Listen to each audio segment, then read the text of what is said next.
This is me, professional. Shall we start that again? Hi, everybody. Welcome to Zwei, Null. I'm Jaggerous. Jaggerous, two Spyros. I'm not here. Right? Why the two of me? There's two Spyros. What the fuck is going on? When Jag messaged me about 20 minutes ago, and it was about 20 minutes ago, to say, I'm so sorry, something has come up and everything's gone to shit. Can you do the podcast? And I'm like, yeah, of course I can do the podcast. I'm not going to at all ruin the reputation of Team Leviathan Gaming in the process.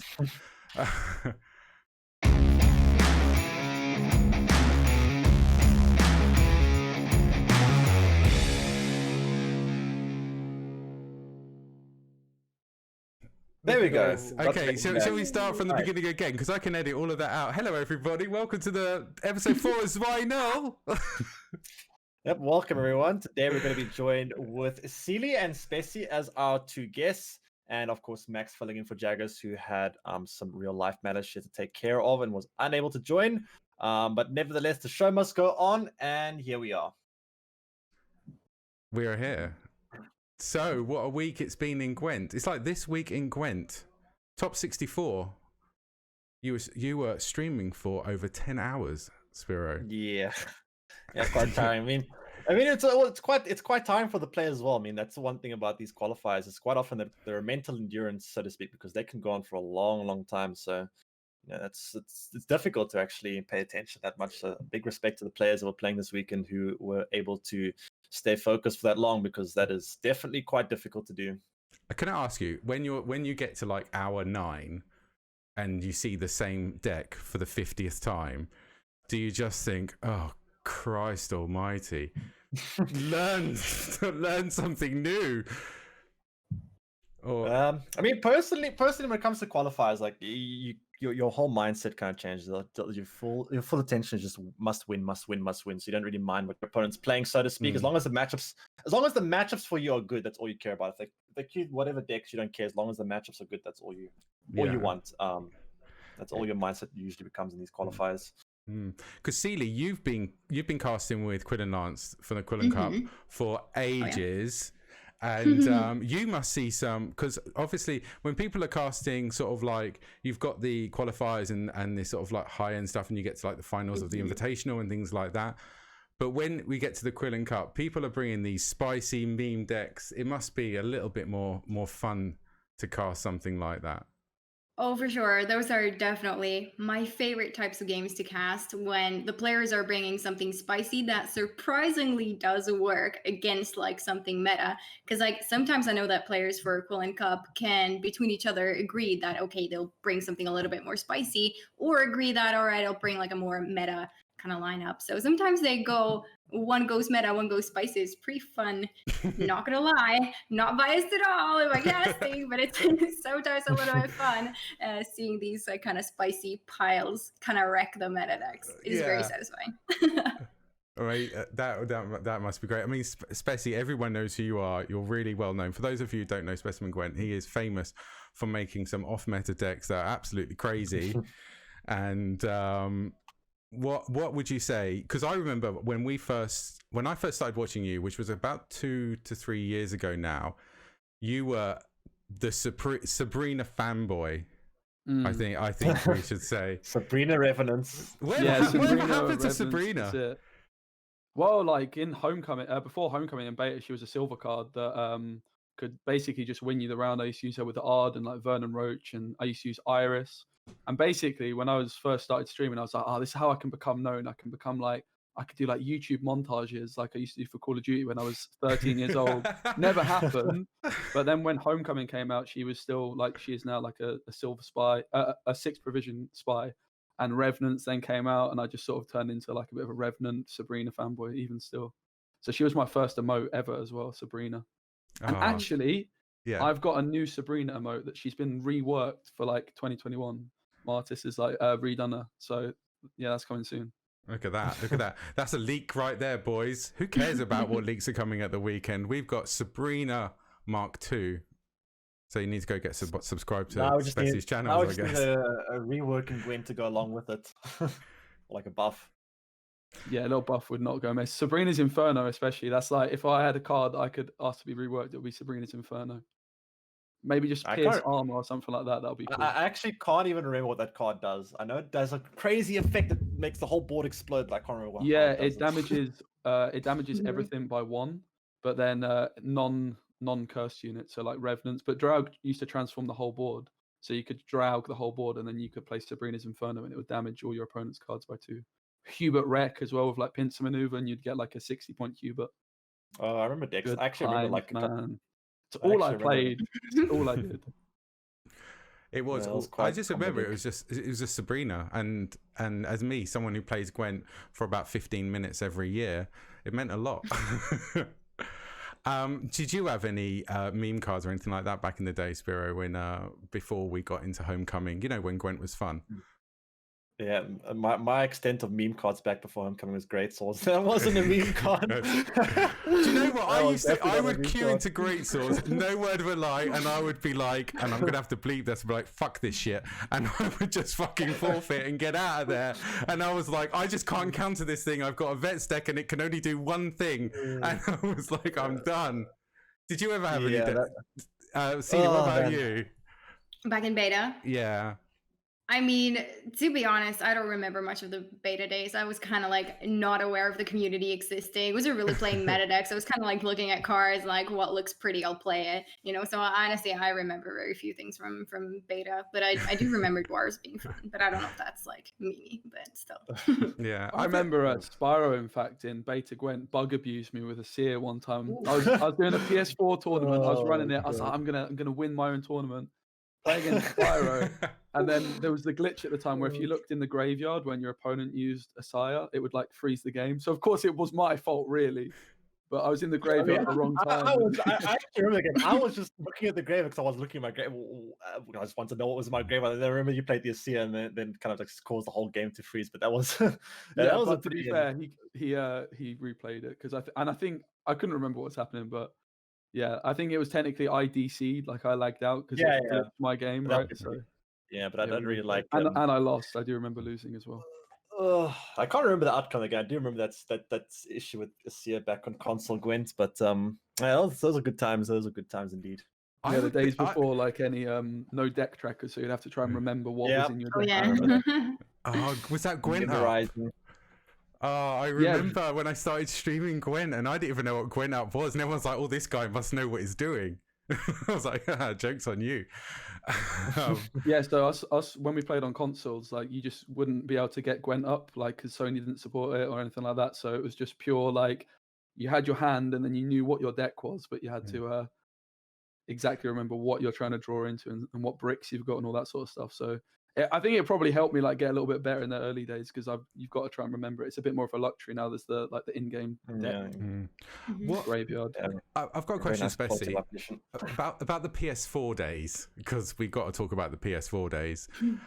What happens if you're roping and you know your anxiety's going through the roof and you've got to like go card, but you've only got a joypad to do it with? Did you ever? What was that like? I mean, I honestly miss playing with a controller. There's like I haven't used it in a long time, but every time I have my controller connected, if I was playing Rocket League or something, I go on Gwent and it's got a controller. I'm almost like, it feels so right because I just used to just chill. Like I used to sit on my windowsill trying to get some sunlight while playing Gwent with a controller, which you just can't do now. And I always misclick as well now with a mouse. So honestly, I should probably go back to a controller at some point. You should do. Would you do a controller-only stream? Yeah, that could actually be a fun idea. That sounds good. The problem was though when in open beta Gwent it wasn't that bad being on a controller, but the problem was Homecoming because once they started adding cards with order abilities, like manually clicking on the cards with a controller can be quite annoying if you have like multiple order abilities. Like if you think of Tunnel Drill, for example, it could be quite awkward to click on all these different order abilities. And in open beta order ability didn't exist. You play a card and that card does its thing and that's the end of that card. But obviously in Homecoming, one of the big changes was cards can sit on the board and kind of interact further after that. The good old days, eh? But speaking of, I mean, we talked about the good old days. Should we talk about the recent history? Top 64 happened at the weekend. Specimen, what happened, mate? Yeah, so it was my third time being in qualifiers. I managed to only win one game so far in one, so I was going in like, we'll try and give it a go. I also wanted to still, bring like a deck of mine, so I brought like my Northern Realms Shield Ball deck and tried to target Syndicate roughly, but then the first 2 games I lost to Syndicate, so started off badly, made a comeback, 4-2. I needed to get through to day 2, but then I drew the very last game and then replayed it and lost, so I didn't quite make it, but it was fun.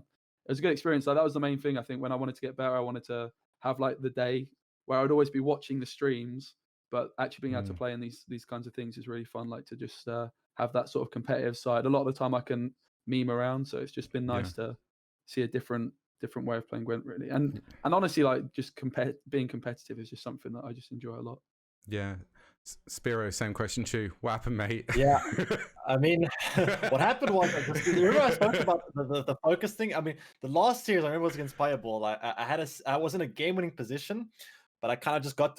I was after a long day. My back was tired. Oh, my back was killing me. I was so tired. I was like, oh, it looks like the end is in sight. Looks like a win. Should be game over. And just got a bit ahead of myself, and then stopped. I just slipped my focus for a second through the series, and then obviously didn't make it to day 2 because of that, which was quite unfortunate. But yeah, that's the thing. These long qualifiers, it's important to like keep your focus through the whole way through. Yeah. Because it's very easy. It's very, very easy in Gwent to slip up. There's so many little things that you can just forget for a second. You can completely lose an entire series in just one tiny misplay. So that's what these qualifiers end up, testing a lot of time is mental endurance, and it can be rough sometimes in these long days. Yeah. What about you, Ceely? Have you ever have you played in any of the qualifiers? Yeah, I have back in the day played one qualifier, and I have to say, like, I definitely agree with everything that was said about endurance being like the key. And I remember I had a run where I had like 2 wins and 2 losses, and then I played one game and I saw Miyamon's decks, and I was like, no, I'm not. I don't have the energy. So I was just climbing the cards at that point, and obviously that didn't go too well. So I remember that. I actually don't remember exactly the scores.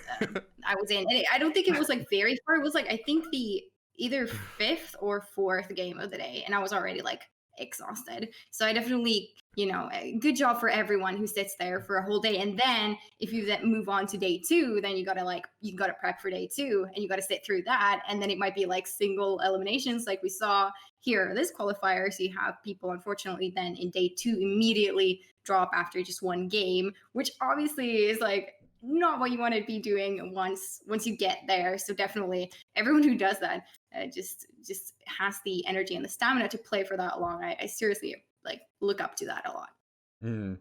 I mean, I love the way you put that. Yeah. Match up against Miamon and just no, that was too much at that point. I think I'd rather queue into Colomon than Miamon, honestly. And it's all like his decks are just crazy. Every time you play him on ladder as well, like he just does his own thing, and he's maybe always that's a strategy. Like, yeah. Just Miamon used confusion, right? And then the opponent's like, all right, I guess. He definitely does have very creative deck building. Would you say there's an element of psychological warfare when building a deck and taking it to a tournament, as opposed to just playing on ladder? Yeah, so like I think definitely if you on ladder, even if you play like, for example, I play a lot of decks that are, like the Shield Ball deck, for example. I've got really good scores with it, and people didn't know what they were playing against. So I have that advantage because I've played against Syndicate 17 times, but they've only played against my deck once. So on ladder, there's definitely a huge advantage. In a tournament, it's not as much, but like I still have played the matchups way more frequently. So I know sort of like the lines, what to take with this surprise deck. Whereas if I'm just playing like a meta deck, my opponent will know the matchup just as well, if not better than me. So I do think there's like an advantage of bringing like your own things. And we've seen people like Tailbot obviously having great success doing that. So it just proves that you can do it as well. Yeah, I think another thing is also bringing decks you're comfortable with. A lot of players, and I've done this before as well, playing decks that they make sense. They are decent decks, but the decks that I have not been too comfortable with. And you play a deck you're not comfortable with, there's so many matchups, there are certain lines or certain like beats in the matchup where you got to be aware of and stuff. And if you don't actually know how each matchup goes, it can really make a big difference. And I think also bring decks that are also quite unique or different can throw a lot of people off. Like when you're playing these qualifiers, a lot of times players have these games down to a science. They know, okay, against this matchup, I need this to happen, I need this to happen, I need this to happen. And when you bring a deck that's, you know, quite unique and quite different, sometimes some people go, whoa, what the hell do I do against this? And they might make mistakes just because they're not aware of the matchup. So definitely can be a benefit to you if you, of course, if the deck makes sense and you know, the matchups for it make sense as well. But do you find that obviously the plays are quite limiting then? It's almost like there's a very linear way to play the deck. If you've created something yourself, well, that's gonna play into that, but you haven't got any sort of branching plays that you could actually put into it. I think that is one of the tricky things about deck building. I guess that's what makes the good deck builders out there, like people like Green Knight and Pieball, the people that make these amazing decks. They're thinking of every eventuality with every play that's possible. And whereas if you think about back to the qualifiers for the Invitational 2 that we did a couple of months ago, it was actually quite funny because I was watching it and you were casting with Jaggerous, Spyro, and there was a deck there, and I wish I had it to hand because you were like, hang on, has he got one of every bronze? And it was just completely left of center. Elves. No, that's the thing. I think I remember this. It wasn't a Redea deck. It was a Skellige warrior deck. We just decided to put all the different warriors. He just wants like a Swiss Army knife for himself. I had a great one as well. I was doing some commentary. I think it was for the Wild Hunt one that unfortunately got cancelled with like technical difficulties. But the first round went through, and I was casting Green Knight versus a player I can't remember, someone from the community.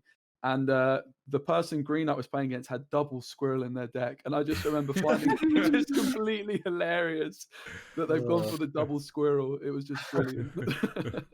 Double squirrel, nice. Man. Oh, you can banish the Neuromancy and the Amphibious Assault. It's brilliant. There you go. See? New meta right there.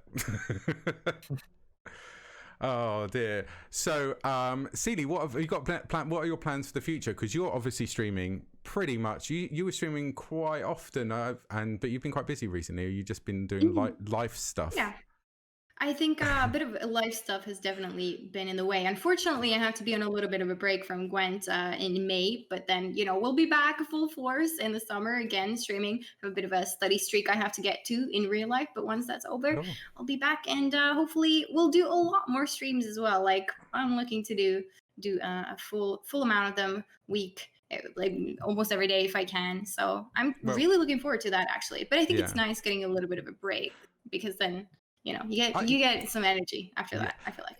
To be honest, I think it's healthy. It's good for your mental health. It's good for your physical health to get a break from anything. Yeah. I mean, we've got Spyro here who hasn't had a break from Gwent since the day it hit beta. So how let's be honest. I mean, there's a lot of people want to say, how the fuck do you do it? Really? Let's just say I'm used to it, because back before Gwent, I used to, and I'm sure my chat's probably like tired of the story, but I used to play Call of Duty a lot more than I even played Gwent. I used to play it competitively. Really? I remember I used to play it in a team. Our team was pretty good. We in every tournament we made it to the finals, at the very least. And I would literally get home from school and I would play Call of Duty till the moment I went to bed, unless of course I had homework or assignments. And of course I'd have to do that on weekends. I just wake up, play Call of Duty till the moment I go to bed. More Call of Duty. It's Call of Duty coming out of my ears, and I used to grind that game like 8 hours a day nonstop. So I'm kind of used to the environment of like just grinding something like crazy. So it doesn't feel that alien to me, I guess you could say. But yeah, it does take a lot of, like, you know, what was the last Call of Duty game that you played competitively? I think the last time I played competitive was a bit of Black Ops 3, although I kind of stopped halfway through Black Ops 3. But the one I was really competitive in was Advanced Warfare. Oh, was that the one in space? That's the one with all the jetpacks, all the jumping around. Yeah, I played Call of Duty competitive as well. The Titanfall ripoff. But I was like more a wannabe competitive Call of Duty player rather than like I never went to tournaments or anything like that. But I backed myself pretty heavily and still would. Yeah, so you were like one of those people that thought they were better than they really were, and when you lost, you just told someone to shag their mum or something. Yeah, it wouldn't have been my exact words. But, so can we expect a one-on-one Speci versus Spyro in Call of Duty? Yeah, I mean, we actually played some Call of Duty together. We played some zombies with Kiwi, who's in the chat as well. That was quite fun. Okay, Yeah, I actually own that. I have got Modern Warfare. I will join you for zombies. It's hilarious. I can aim. People that I can't remember as well, I can't like, aim. just like regarding Spyro, like streaming every day as well. I remember I had a day to myself, which was Christmas Day. Like no streams because I had COVID. I was stuck in my room. I was like, right, it's my chance. I've got the whole category to myself. That was good. But And like, you you got to slept in, commend didn't him. you? You got to commend him, right? He just does it like every day. It's very, very respectable. Yeah, not easy I mean, to do. let's be fair. I mean, you don't become the person that's at the top of the Gwent table without putting in the work. And no, I've never known anyone graft the way you do, Spyro. So respect to the man, because you do fucking work hard, and I think that's great. But speaking of working hard or hardly working, Specimen, how was your like every day, right? Like every single day, pretty much. Yeah, it's almost like you don't have a life either. Yeah, I don't at the moment. Yeah, such a lot of similarities. Yeah. Call of Duty background, streaming all the time. Yeah, you got to go from like playgwent.com and alt tab into OnlyFans, because that is your life right now. No, I'm joking. Oh, no. Yeah, I mean, I was teaching full time all of last year. So it was like my first year teaching when the pandemic started, and then I got my PC. I was like, right, since I can't play Gwent on PS4 anymore, I wanted to play Gwent again. I was like, I could give streaming a crack. Before it was just like very simple streams with like the PS4 camera. So yeah, like I was still teaching all the time last year, but remotely. So I like started a new job when the pandemic started. So I was like going on Zoom calls, like meeting the teachers, and they were like, "Oh, you've got a gaming headset there, haven't you?" I was like, "Yes, I do. That is what that is." And then do you play Fortnite? Yeah. And then I was teaching like full time in class from September to December. And now basically the job I was having was like a maternity cover, so that's finished, and looking to move hopefully soon, because I've been back home for like coming up to 2 years since I finished uni. So the plan is to move to the city probably in the next few months. That'll be the game plan, and then do a bit of cover work, sort of like scope out what the schools are saying. But I've been really lucky to just take it easy for a bit with the streaming thing. Yeah, and obviously it's something I love doing. I can just But spend hours doing again, it. I mean, all three of you are proper grafters, because you've all three of you've got very different and very committed communities.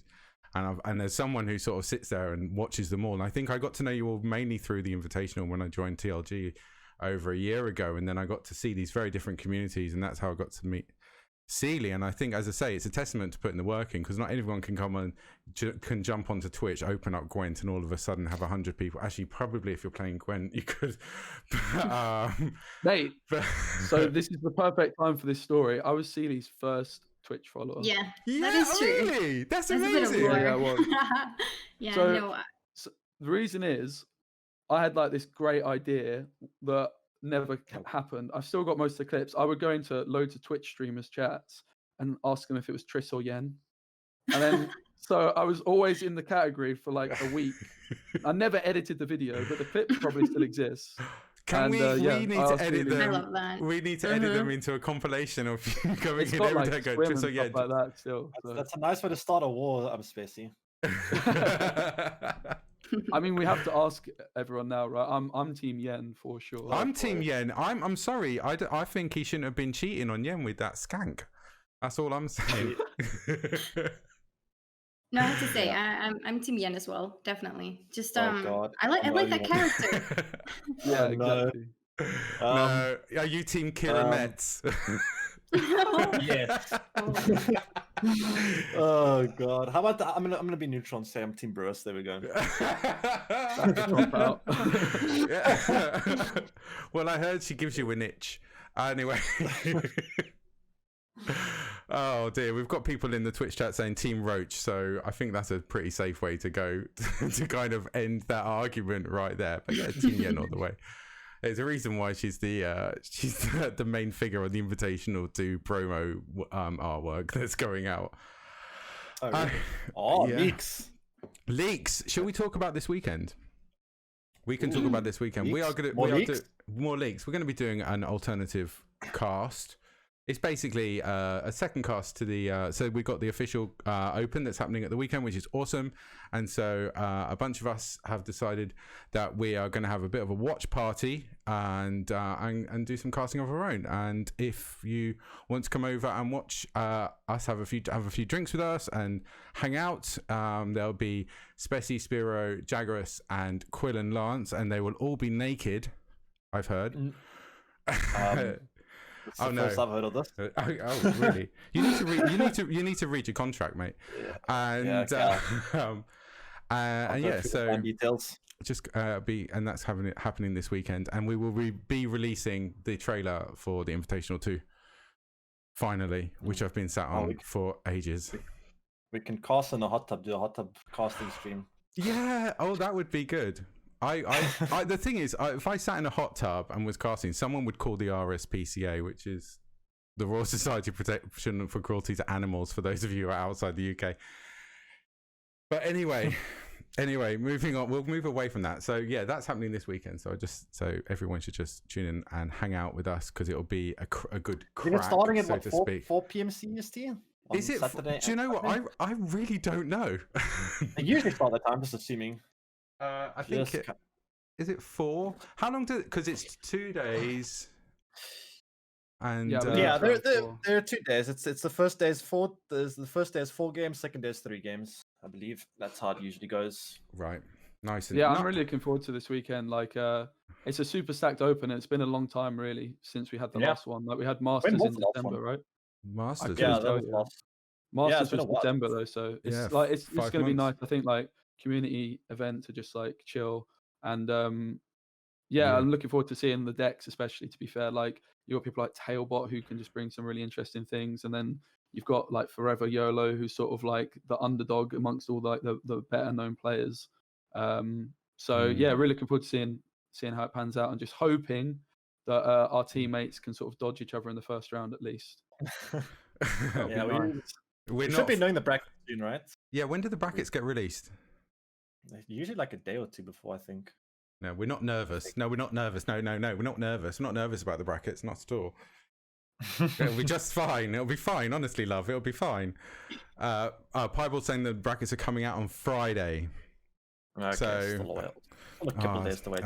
Nice. Interesting. I mean, competitive Gwent, I think that's where Gwent is at its best, is in the competitive nature. It's been as you mentioned, December was the last like big event. The last Open was even before that, so it's been a while. We've had obviously like a little break period between like the transition between season 2 and season 3, and now we're going to be back at it in full force, it seems, as the Gwent Open number 1 will be kicking off this season. Still no word on the actually we do have word. It's December the next Masters, right? The Masters season 1. So explain to me how we're in Masters season 1, but this is season.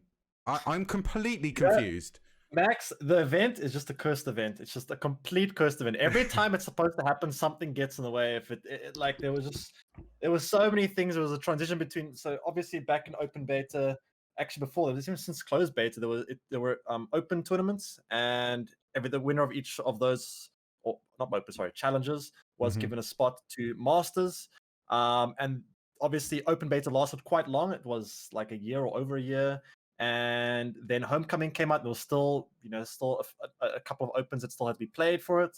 And then eventually season 1 was at the point of getting concluded. We got the event date, and everyone was flying down. People already flew down, and this was like 2 years or something after the first like event to get the players qualified. And then COVID happened, flights cancelled or event cancelled, and then they've rescheduled. And they were trying to wait until they could find a day that it could happen in land, but it looks like the virus still obviously in a position where unable to do it on land by the looks of things, unless it significantly clears up by the end of this year. But yeah, so the cursed event essentially.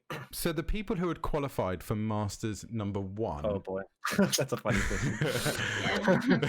So it's very complicated. So are they still going to be competing in Masters number 1? Their crown points for that season should still be valid, I would assume. That makes sense, right? Yeah, I mean, there's some funny things happening. Yeah, we have one player that's the first one, life coach, who qualified, and Gwent doesn't interest him anymore, so he's given up his spot. Then we had a position where Hannah-chan was next on line. Yeah. And then he couldn't go because at the time China was the worst in terms of the virus, so his flights were cancelled first. Then Casper was the next on the line because Pro Neo was banned at the time, so Pro Neo wasn't allowed to play. And then Casper was next on the line, and the whole virus and the whole tournament got delayed. So now we go work our way back up the system, and I think Pro Neo is back in it because his ban is now, it's been so long that his ban has now been lifted, so he's technically allowed to play in it again. So it's really bizarre. It's really, really bizarre. I'm looking forward to seeing Freddie play. I'm not going to lie. I'm very, very excited to see Freddie in that tournament, see what kind of decks he brings. I've gotten to know Freddie a little bit recently, and he's just such a funny guy. So I really would love to see him do well. So should you? Okay, so this is the thing, right? So these people so basically the way the Masters work, for those of you who are complete noobs like myself, you play throughout the year. And you play, and then you get crown points based on your placement in each season, yeah. And those crown, and depending on the number of crown points that you have, then you end up being invited to the Masters, right? So in Masters number 1, those crown points, you could have basically. Do you think they should just fuck the whole thing off and say it's not going to happen? And then just allow them to carry over the crown points to season 2. I don't think they can, because the thing is the prize pool for the season 1 is a pretty significant amount. Like I can't remember the exact amount, but it's a huge amount compared to what we have now. So if you're one of the players have basically been promised like a share of this massive prize pool. And if it gets like changed into a new system or whatever, and you might lose your spot, or you might now have to share it with other people, that definitely can be a big financial impact to some players. So I don't think it's quite going to be feasible to change the format. Just have to have the tournament at some point, and I don't know what point it's going to be, but yeah. I mean, people even traveled to the event as well, right? Like, did they get reimbursed though? I'm not exactly sure what happened, to be fair. I know that people have obviously gone there. And they hope to still do it in person because that's what it was supposed to be. So I think that's like pretty admirable that they still want to do it as like a in-person event, and that'll be great if it can happen. Yeah. And if not, it will still be cool to do it online anyway. Cool. If you know anyone who goes, can you get them to send me some kebab flavored crisps, which I believe are a thing in Poland, and I'm so desperate to try them. I bet they're fit. I believe, Ceely, you were one of the players that was also going to travel to Masters 1, right? And then it also got cancelled. I can't remember, did you make it to Poland yet, or did you stop, or did it come into place before you left?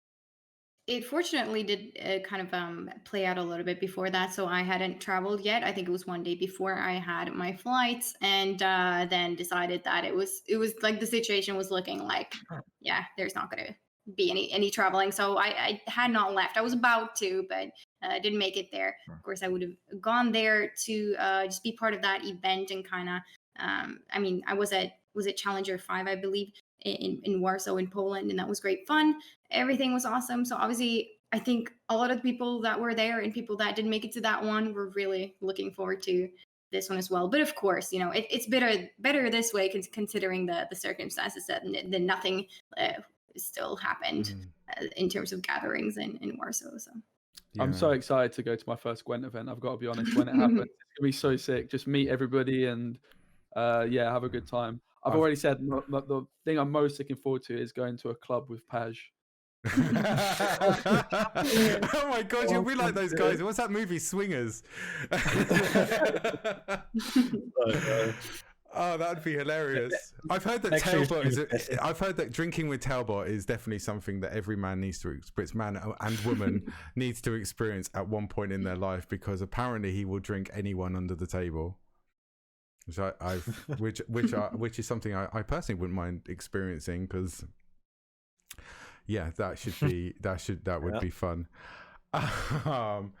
So because hopefully things should be opening up at some point in the future, in the near future as well. Hope with any luck anyway. So we could be seeing Masters 1 happen at the end of this year, and it would be nice to see the return of Life Coach to Gwent. Yeah, I mean, he was interesting. He was definitely interesting. I miss those Life Coach and Super JJ like co-op streams. This would be such a fun environment where you try like the two of them getting to like top 1 on that. That was quite enjoyable. Yeah, I mean that's the thing. The Masters one has been so delayed that half the players that are participating are kind of either not exactly interested anymore, or just moved on, and it's been a very weird one for sure. Hopefully, it does end up taking place. Shin Miri, he's in Twitch chat. Hi Shin. An hour before I was going to leave for the airport, CDBR told me to stay at home. Could you at least it was an hour before, and not you didn't get a voicemail when you got off the plane at the other end. I mean, some people did. Some people literally did leave, and I think it was McBeard or someone that actually got that actually, or someone or some Green Knight was there, I got, believe, wasn't he? I'm pretty sure Green Knight was there. And he told me like Tailbot like had to lend him some money because Green Knight didn't have the right currency or something like that, and it all just went super messy. So crazy, really. Yeah, a lot of people did actually end up getting there and then finding out only after that they were there and got cancelled. Quite crazy, but yeah. It sounds like the topic for a Netflix documentary. Trapped in Poland, Gwent Masters cancelled. Oh dear. Well, I'm sure, as I say, I'm sure it will happen again later this year, because Gwent Esports is awesome. Let's be fair, it's one of the best parts of the game as far as I'm concerned. I don't really play the game, as you know. I spend most of my time making everyone who does play the game look good, but yes, but watching it is always exciting. It's fantastic. And speaking of Gwent, I'm gonna mention the dates of the Invitational 2, which is the 10th and the 11th of July. I hope you're free, Ceely. Put it in your calendar because we need you casting with Lance. And then the 31st. And do you know how I know that? Because I was literally about to book a flight to Spain that weekend to go. All right. And I literally was like, hold on 1 minute. And I sort of was like, I had to go onto the TLG website and check the dates. And I was like, oh, fuck.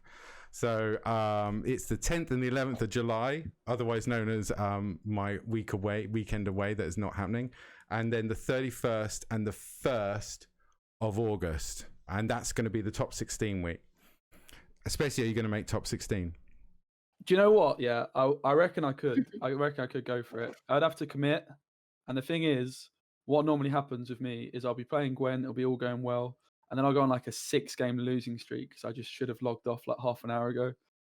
So probably not anytime soon. I think like for me, what's cool now is like I'm really comfortable. I can get top 64 like without really committing too much.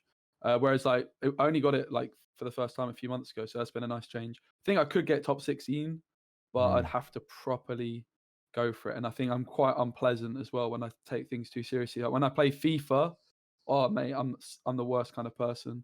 And I think it would be that kind of mentality where I would just get angry at everything. And I think I just enjoy streaming a lot more as well when I can just don't have to be so focused. Like, I need to win, because then I get a bit angry and it's not ideal. Want to be a bit more chilled, you know? Yeah. Speaking of being a bit more chilled, I do have a question for you. A couple of weeks ago, you were casting with Jaggerous, and then you just dashed off in the middle of a game. With the round finish or the game finish, you went, "I'll be right back." Yeah, I couldn't have said anything. I should have gone. Something happens. It was. I have to say, I was like, "Oh, I could see some kind of pain in your face." Can I ask? Was you touching cloth? What happened? Yeah, I've already had to go already. I just, unfortunately, I wouldn't wish on my worst enemy, but if I drink any kind of, like, if I drink coffee, water, anything, so normally I just don't drink much, right? But obviously when you're casting as well, like, you do need to drink because you got to hydrate. Yeah. Not ideal. What was going through your mind though at that moment? I'm not gonna lie, the thought has crossed my mind at one point. I was like, I wonder if I could get like some adult, you know, like just so I could, and I was like, nah, that is unacceptable. The fact that I'm even telling you this is pretty unacceptable. At least I didn't follow through with that, right? Are you talking about wearing an adult nappy while you're casting? Maybe. Yeah. No. Oh no. Well, I'm sure I'm going to be invited to a stand-in from someone else again. This went downhill very, very, very quickly. Speaking of endurance tests and not pissing on the job, thank God. Spyro, are you ready for another 14 or 20 hour casting session with the Invitational too? I'm ready. I've had a day to recover. I'm ready for it. It's happening. Yeah, and you, I'm ready. Ceely, you and Lance were also, you went the full length as well, didn't you? Both of you. The full length. I mean casting the Invitational last year. You were. Oh, the Invitational. Yeah, the yeah. Invitational was a pretty long event for sure. Yeah, but you know, it's a lot of fun. So I feel like time flies when you're having fun, and casting definitely does that. Were you having fun? Because at the end, I think we got to, it was about 3 a.m., 4 a.m. I actually did the artwork for both people winning. It was Busher. Who else was playing? It was Busher and who was the other person in the final last year? I have no idea. I can't remember. Yeah, I can't. That's way past my memory. Someone in chat will know. Someone in chat will know. Unforgiven. Yeah, there we go. Yeah. And I did have to, at the end, I was so knackered. I ended up going, do you know what? Here's the artwork for both people winning. I'm going to bed. And that was at like 3 a.m. So God knows what time it was by the time you finished. It must have been, because I think you're all up. Yeah, I remember we were. I mean, I was up until like 4 a.m. my time streaming that event. That was a long one because, yeah, a lot of players. I mean, how many people did we start on with? 100. Yeah, we had 100 to begin with, but I think 2 didn't turn up. So I think we actually had 98. But we did break a record. This year it's like 120, right? We're 128 players this year, so which is why we're putting it over 4 days, because it's going to be crazy. It's going to be mad, but I think we're bringing in some extra casters, and we're going to have. It's going to be great. I think basically every Twitch channel is going to be the Invitational for those 4 days. So it's going to be fun. I really can't wait. And I'm absolutely dreading doing the artwork for the deck lists. So I have to do 128 of them with 5. Well, no, how many decks are they bringing for the Swiss? I think it's 3. 3, yeah. Oh, that's 4 the next day. And for the next day, that. What? Well, for the knockout or elimination stages. Oh, okay. Oh, for the top 16. Yeah. Yeah. Christ.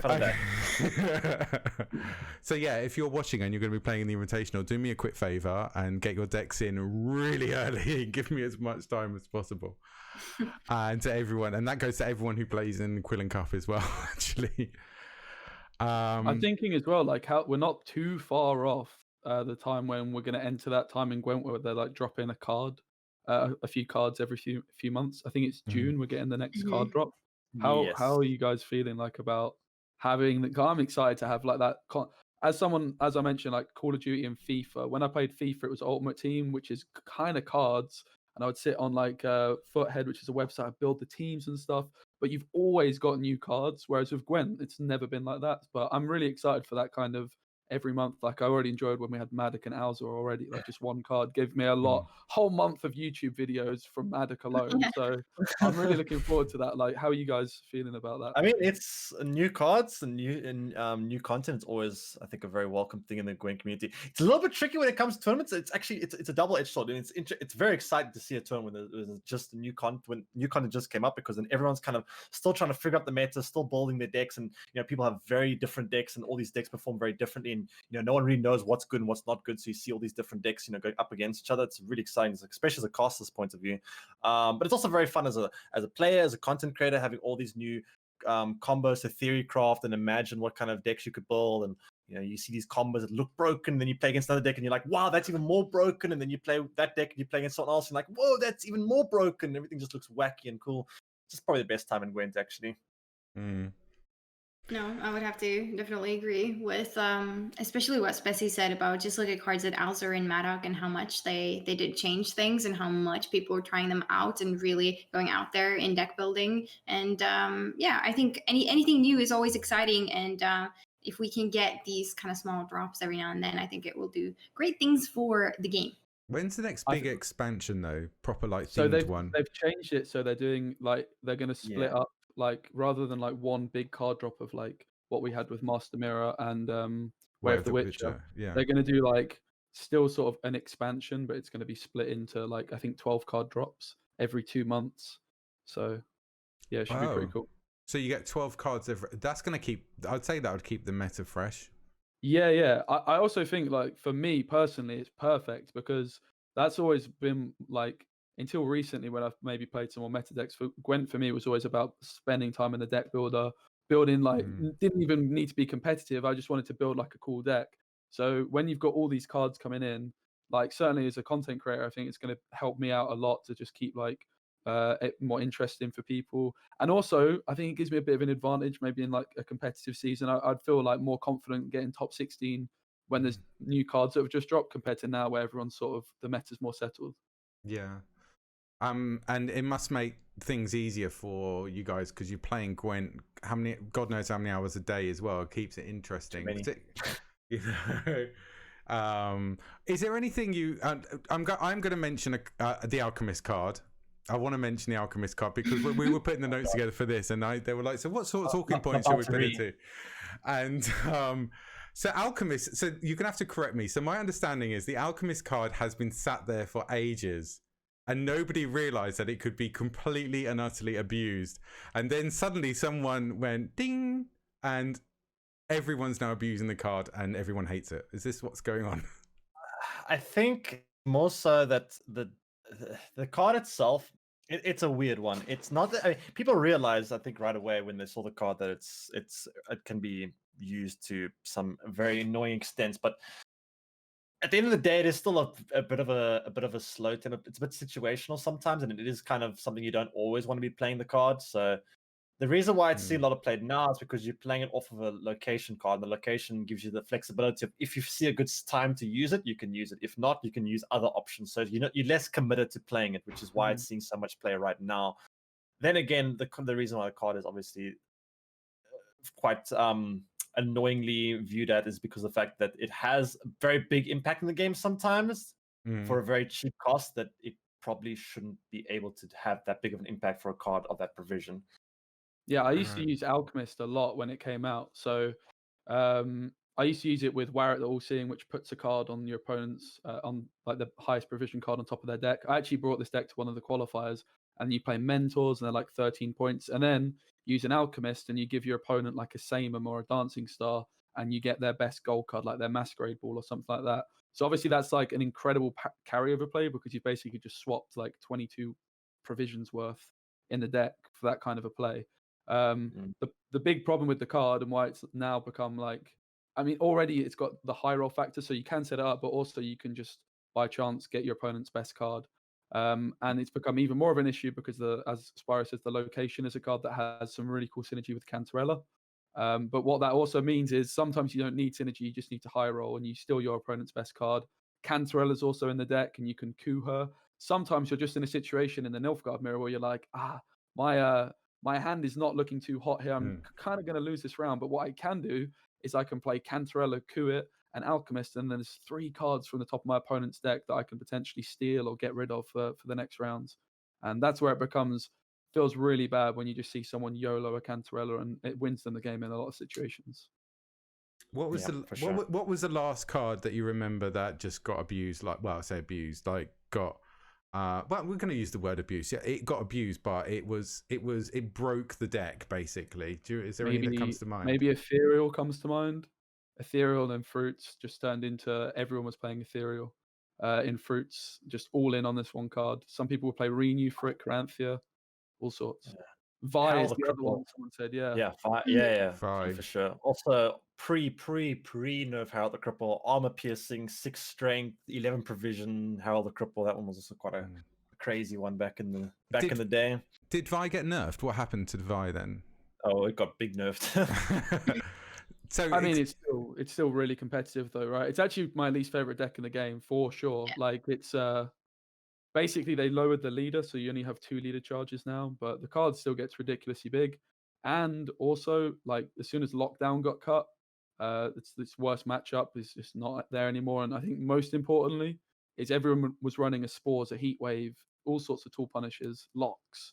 Now those things aren't around, Vi can just do really well still. And I would just love to see that card reworked. I think it's never really going to be a card that interests me. It just seems like a very high rolly deck, very boring to play, very boring to watch, very boring to play against. And the mirror is the worst thing I've ever played. It is so unenjoyable. I have to agree with you on that one for sure. I mean, you know what the funny thing about V is the fact that it got nerfed by such a massive amount. I don't think I've ever seen a deck that got this hard nerfed and still sees play to this day. Like it lost several points, like 7 or 8 points in the course of the game, and it got a leader charge reduction. And it got provision nerfed. It got nerfed so hard, and it still sees play to this day. That is crazy. Yeah, I mean, Second Wind. Are we going to mention Second Wind from last? Is it last year? With Second Wind, someone mentioned it in chat. Second Wind was the Was that the deck that everyone banned at the Invitational and everyone hated? Yes. You are correct. Because it was one of those leader abilities. Sorry, Max. It's one of those leader abilities that could play 2 cards at once, right? Which they got rid of. So like Death Shadow, Pincer Maneuver, they rewrote. Have to say, really glad they did that. Like, I think that's one thing I never really found enjoyable about Homecoming was the fact that you could do those kinds of abuse things. Like when I used to play Hubert Rec with Sabrina's Inferno, like that was just a busted combo, and it's kind of goes away from what Gwent should feel like. So the fact they've got rid of those, I think, was probably the best thing they've done in a long time, honestly. Like, and I think as well with the whole like card drops as well. Like I do think I've definitely enjoyed the direction of the game in the last year. Well, yeah, because I mean, obviously the great thing is they're always rebalancing it. I mean, I funny enough in the TLG Discord this morning, because I was looking through some old artwork, because I'm obviously preparing for other projects that we've got coming up, and I found all the deck lists from last year's top 16, and I dropped Pyballs in and stuff like that, and they're like, oh my gosh, you remember these? And it's weird how the game just completely and utterly evolves so often, and with these 12 or so cards that they're going to drop every couple of months, as opposed to waiting for a big expansion. I think that's definitely a good move. Celia, is there any decks that you remember that you that you've abused? Tell me what you've abused. Abused.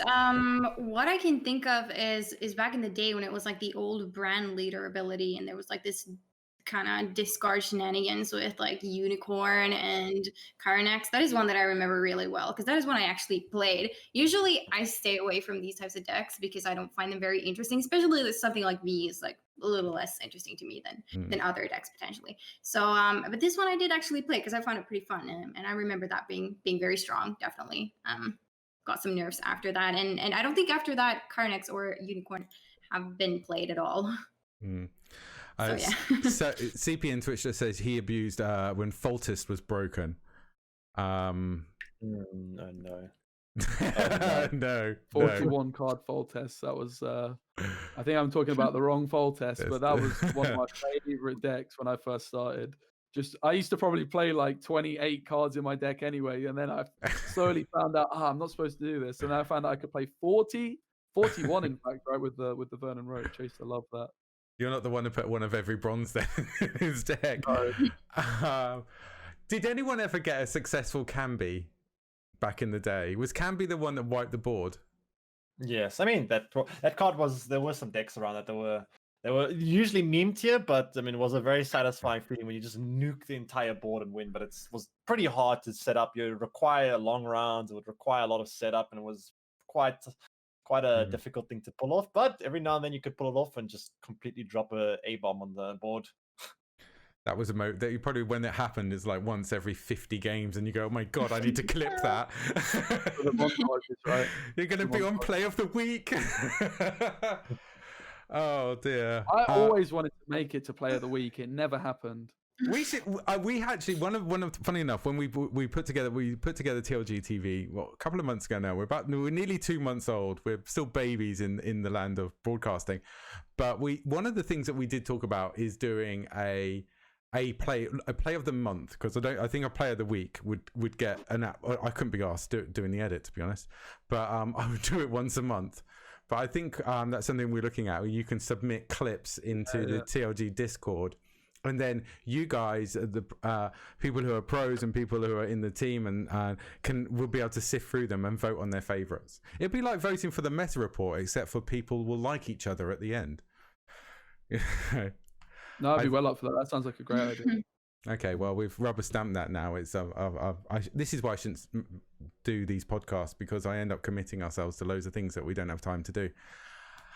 Oh, right. Yeah. Speaking of not having time to do anything, I think we are coming to the end of our hour. Ceely. Oh my God, it's been such a pleasure having you here. It really has. Thank you so much for having me, Max. I appreciate it. It's been a lot of fun. It's been amazing, and I'm looking forward to seeing you back on Quill and Cup, hopefully in the near future. I believe the April. Is it this Friday? And then I think the April finals are on the 1st of May as well. So I hope you're around. I hope before you take your break, you're able to definitely cast the finals, because it's my 40th birthday that weekend, and I couldn't think of anything better than to hang out with you and Lance, and and watch Quill and Cup. Where can people find you on the social media verse? On social medias, you can find me on Twitch. I stream with the same nickname, but with 2 C's, because Ceely with 1 C was taken on Twitch. So it's Ceely with double 1 C C there. Yeah. Ceely with 1 C was taken. That bitch. I know. I don't know who it is, but I will be in talks with them at some point. And then you can find my Twitter at Ceely Twitch. I don't post that much there, but hey, sometimes I say something on there. Well, I will wait with bated breath for you to tweet something. Miss Specimen, where can people find you on the interwebs? Yeah, I'm SpecimenGwent on YouTube. I do like YouTube videos most days. Twitch as well, and I've got Twitter as well. Pretty much it. Yeah, and you never tweet anything apart from "I'm going live." It's the laziest Twitter I've ever seen in my life. Well, do you know what? I've honestly, my Twitter is a spooky place. Like if you were to search my Twitter history from 2 years ago and type the word Gwent, there's some hot takes on there. So I made a promise to stop the hot takes on Twitter and just keep it to myself. Right. Because it doesn't. Yeah, there was a dark time where I would be a very angry Twitter boy about moaning about Gwent. So I stopped that. Yeah, people in chat right now are asking if you're going to be streaming Carnal Instinct anytime soon. I don't know what that is. So you've never heard of it. All I say is, no. Ceely, do not Google it. It will scar you for life. Honestly, it's absolutely. On this one, true. I mean, you guys scarred me for life yesterday. I just come into Discord and see some. I said this morning, do you know what? Normally, I get up in the morning and the first thing you do is you reach for your phone and it's not for your emails. And then I opened up Discord and I'm like, oh no, I might as well get up now because nothing was going to happen. Yeah, I felt the same way. Oh dear. Spyro, it's been very nice I'd say you're being your co-host, but I've completely ostracized the conversation, which I normally do. No, it's been great having you. It's been very nice having you. Obviously, she's been the other Jag. But preoccupied with real life things. So but it's been great having you. It's been fun. This weekend. And and I'm sure Jaggerous will be back for the next one. You can find me on Twitter, by the way. I'm WellMax81. I tweet everything that's to do with TLG. I'm a proper TLG fanboy, and I also complain about Brexit. So there we go. So that's basically my Twitter in a nutshell. But yeah, if you guys have any questions or anything you want to DM me, you can find me on the Discord because I don't have a life and I work from home. So yeah. Guys, it's been a pleasure. Thank you to all of you, and thank you to everyone who's been watching. People, and if you're listening out there, do not forget to follow us on Apple Podcasts and on Spotify. Hit the subscribe. It's really important that you actually listen as well because that helps people find us. And then this video will go on YouTube in a couple of days. And check out the YouTube, which is Team Leviathan, youtube.com/Team Leviathan Gaming. And obviously make sure you're following here at twitch.tv/Team Leviathan Gaming. Thank you for everybody. It's been fantastic. I've been Max. That's not my real name, by the way. And I shall see you all again. Thank you. And this is when you will wave to the camera, don't you? Smile and wave. Yeah, smile and wave. Smile and wave. Bye. Bye. Oh, I've got to click that thing. There we go.